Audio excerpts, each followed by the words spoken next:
To break around the island record is pretty special for us. We've been trying for 3 years now. 2 hours, 22 and 23 seconds. So it's a quick lap, quicker than forecast. What do you reckon, Tony? I rarely say much to the team, but I tell them I want to be back for breakfast. And here we are. Island Sailing Club for breakfast. What more could you ask for? So conditions today were actually a little bit up on forecast. We did our routings last night and we looked like we were going to be sort of 10-15 minutes under the record. But we had a bit more pressure and yeah, everything went to plan. Quick lap round, all manoeuvres were good. It got pretty tense for the last sort of half an hour. We didn't actually realise we were a minute over for the first few seconds of crossing the line, so it was a fairly big relief. It got pretty tense for me when we did 44 knots off St. Catherine's. That's as much as you ever want to go, I promise you. That's faster than Sir Ben Ainsley, by the way. We based in the Hamble. It's on our doorstep. It's one of the iconic races. I mean, it's one of the greatest races there is. 1,350 boats. I think it's one of the biggest participatory events in British sport. I mean, there are thousands and thousands of sailors out there. It's great for the Isle of Wight, it's great for the Solent, it's good for us, we won.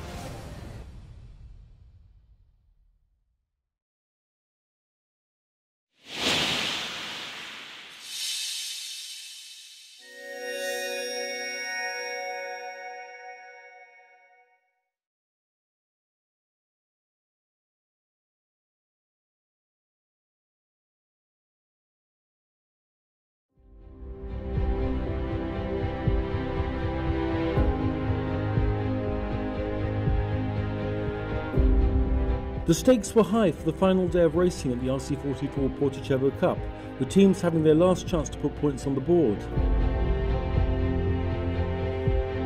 Today is going to be a great day of racing in Porto Cervo. We have a good Mistral.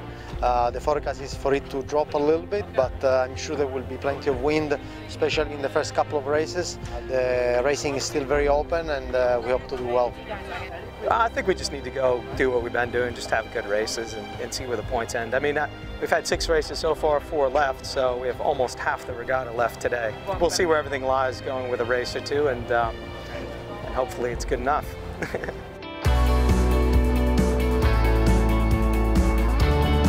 With winds in the mid-20s, the final day was action-packed. The crews fought hard in the tough conditions.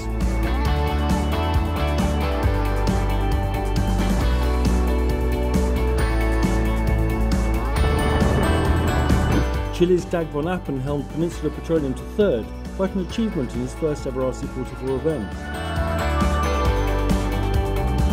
Slovenia's Igor Lar and his team C-Ref claimed 2nd place.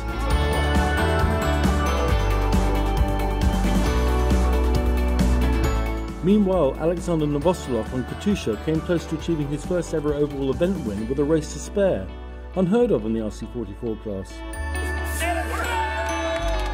We understood it already during the 2nd race that we're going to win the regatta. But still we will fight until the end. The tactician Andy Horton told us the main thing, guys, is not to hit anybody, not to get any penalties, and that's why we were very, very gentle and nice to everybody. The teams will now have some time to recover and prepare for their World Championship to be held in Marstrand, Sweden in August.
Well, 11 boats returned to Porto Cervo for the Porto Cervo 52 Super Series Audi Sailing Week. The French team Paprec are back in action after breaking their mast in Miami.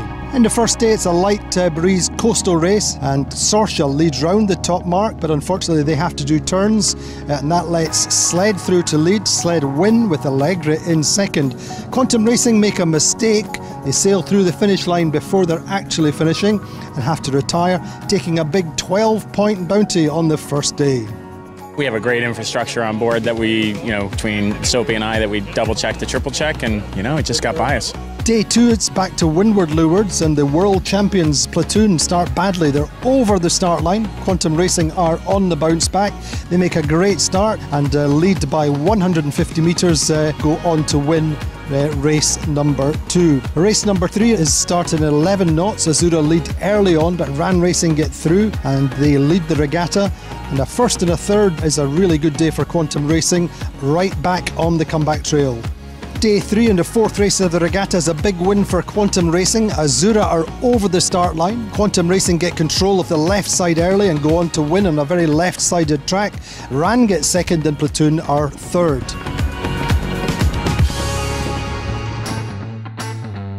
Well, race 5, this time the right side pays. Ed Baird recognises this early on and gets Gladiator out to the right and into the lead, winning with a considerable distance. Allegre's mask collapses just after the start when a strop fails.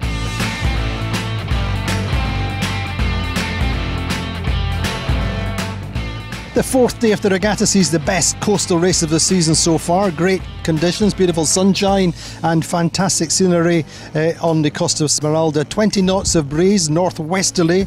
There's a short beat after the start, then it's up the straights. Preveza lead from early doors from Quantum Racing. Really great racing, very close through the straights, up towards Spargy Island, and this is a long 30-mile coastal race. Preveza stay clear, in fact they open out some distance on Quantum Racing. Azura come back from position early on, get up to third at the island, and then their fantastic sparkling run all the way back down towards the finish line. Maximum speeds, the TP52s are really lit up. It's a long physical day. Preveza are fast downwind, but there is a little sting in the tail as the transition zone appears close to the finish. Preveza managed to squeeze through the light winds and take the win, but Quantum Racing lose out to Azura just close to the finish.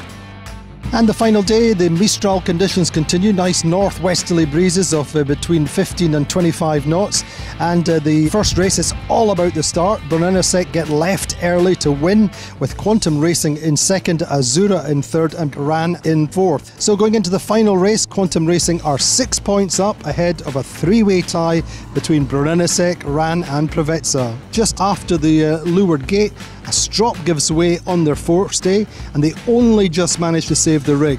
But the race is over and their title is over. Then Preveza second at the top mark seem to have their share of the title, but unfortunately a shackle fails on their spinnaker and they're immediately rolled by RAN. So it's RAN's regatta, Brunello takes second, Quantum Racing hold on to third, but there's only 5 points between first and sixth place. The teams are getting more and more closer, so you may see 2 new winners for the next 2 regattas as well. 52 Super Series standings after 4 regattas. Azura lead on 146 points. Second are Platoon on 147, and Quantum Racing now third on 152. Preveza 180 and RAN Racing 186. Once again, Porto Cervo in Sardinia delivers a fantastic range of conditions, from light and moderate breezes to a real finale and strong breezes on the last day. In the end, RAN Racing winning, but disappointment for Quantum Racing and for Preveza on the final day. Will the drama continue in Porto Portals in Mallorca? Join us for the next regatta in the 52 Super Series.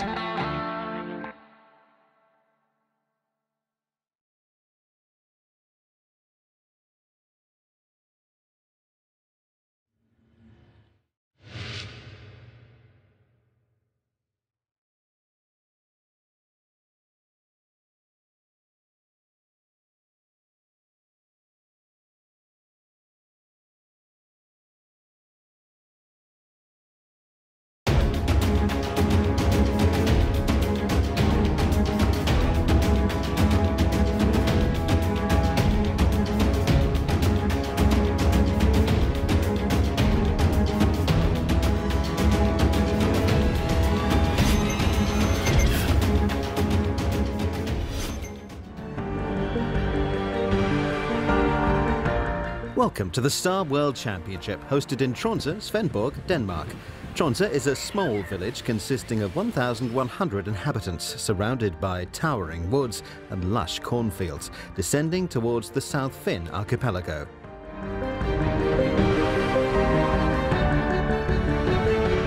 Troense is one of the most beautiful villages in Denmark, and having a maritime heritage, is ready to host the Star World Championship. We are here in Troense, which is a small town in the southern part of Denmark. We have 1,100 people living here in Troense. It's an old skipper town, and we are here for the Star Worlds 2017.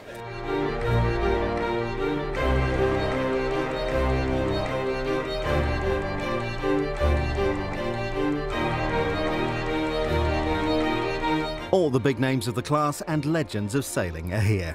Among them, current world champion RTIR, world champion 2015 Lars Grail, the experienced world-class sailor Diego Negri, and America's Cup skipper Paul Caillard are ready to claim the world title.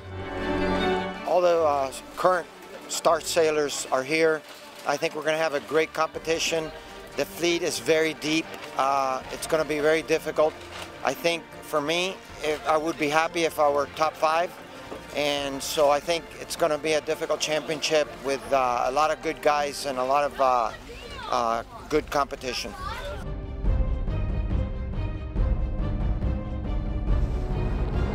And so it began. West medium winds were blowing, and as the time passed, they became stronger and stronger. Really hard conditions for the sailors. The experienced Lars Grail was leading from the beginning. However, he sailed conservatively and the gap was decreasing leg by leg. So everything was decided on the finishing line, where Lars Grail finished boat to boat in front of Hubert Merkelbach, leaving Richard Smend third in a dramatic finale to the first day of the championship. We made a very good start, rounding the mark on first, but we are trying to be conservative downwind to avoid any kind of break. So we lost some margin of leading downwind, and the last upwind was a big fight with the Norwegian boat and the Heine Schmidt from Germany. Then the fourth boat came very fast, sailing very good. That was Dr. Hubert Merkelbach, and he finished it together with us.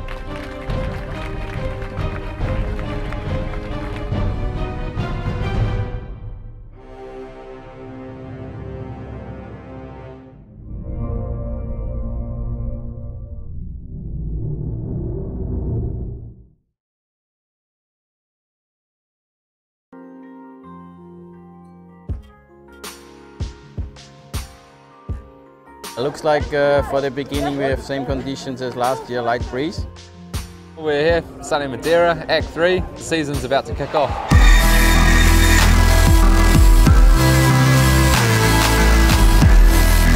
First race we misheard on the radio and thought we had 2 laps, but it was only 1. Really frustrating. That's 3 points which could come back to hurt us on the last day. It seems like there's a little bit more breeze this morning. Today certainly there's at least 5 knots, maybe a bit more wind. I think the puffs could be quite serious by the time we get out there, so it should be some really exciting racing.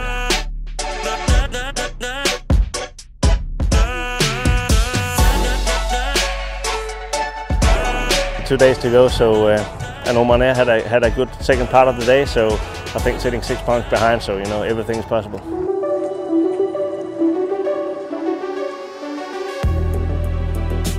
I think today we need to push more on the start and then keep sailing as we normally do, and just do our own race. 2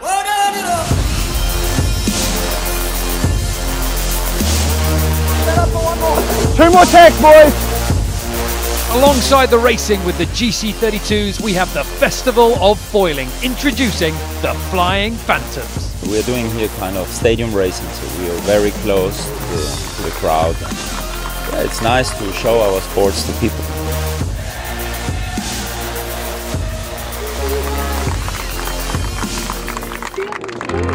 That was not really the plan. First downwind with the kite up on the foils, and then suddenly the rudder snapped and jibed on its own, and then capsized. So for us, you could say we're in a better position than yesterday going forward into the final day.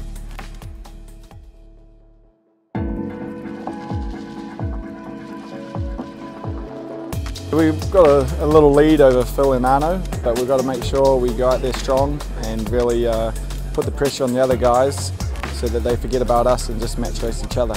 Yeah, I think the boys are in pretty good shape. We've got a bit of work to do today to try and get back onto the podium. It's a good situation to be in, I guess. We're sort of fighting near the top for a podium spot, and it's fairly close between the three of us. Everything is on the table today, and we're really looking forward to go out there. Everyone is getting strong, and we need to push harder to be ahead of them. Yeah.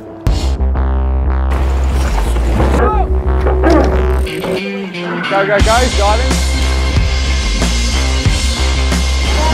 You got attack now, Steely!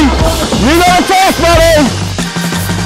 This is a push-pull situation between the two guys fighting for the top of the leaderboard, and they are pretending like there is nobody else on the race course as Adam Minoprio leads into this start line in fine match racing form, and if he can pull it off, he is going to have a lingy in his gas and be full speed going to the line, and I think that's what's happening. Well, it was nerve-wracking at times. There were moments when they were slow. There were moments when they were all the way at the back of the field, but he held his nerve, and now SAP Extreme closed down on the finish line, and Act 3 goes the way of SAP Extreme, winners here in Madeira. It was a very stressful day. I think we have all the pieces that we need to win regattas, and we have also in the past won regattas, and hopefully we can continue. It was good action, and I think it's going to be good banter and good racing between Arno, Phil and I for the rest of the season, and I just hope that I can continue to come out on top.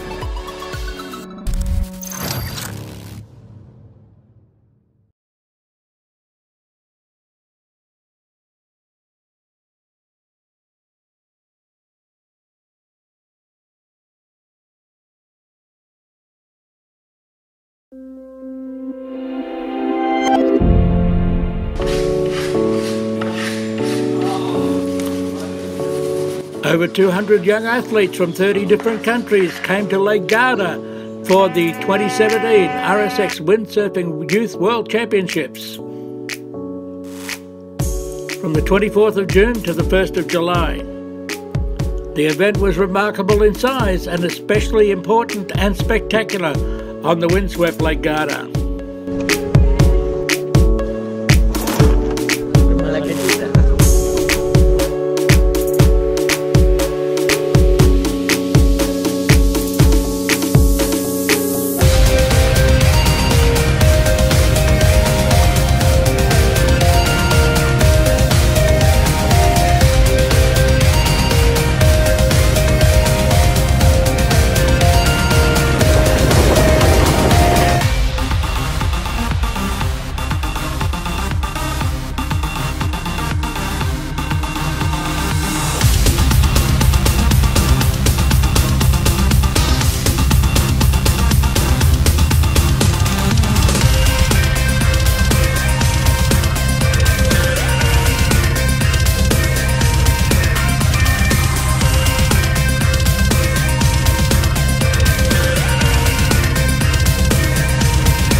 Last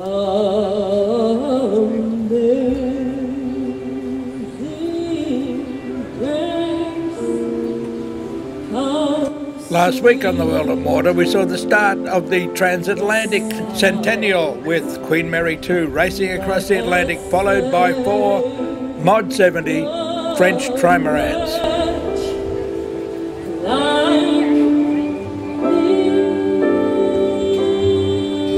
Last Saturday, the Queen Mary 2 went under the Narrows Bridge in New York, over the finishing line, in front of the trimarans, of course.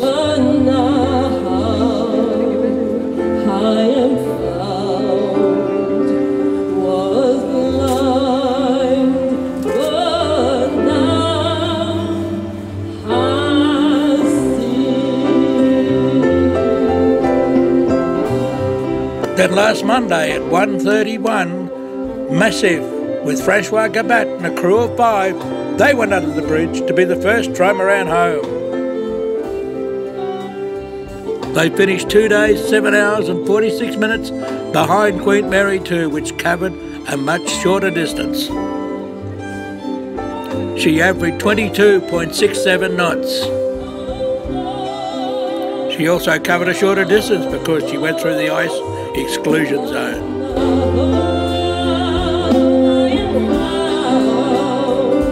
Between the 4 Mod 70s, it looked like it was going to be a very close race. But Francois Gabart, he got some wind and slipped away, leaving IDAC to come in second. The crew looked surprisingly relaxed when they arrived in New York, because as one crewman said, he was getting 8 or 9 hours sleep. Over the first 2 days of racing, IDAC Sport with Francis Joyan occasionally took the lead, but never more than just a few hours, and Massive had the lead for the last 5 days and 16 hours.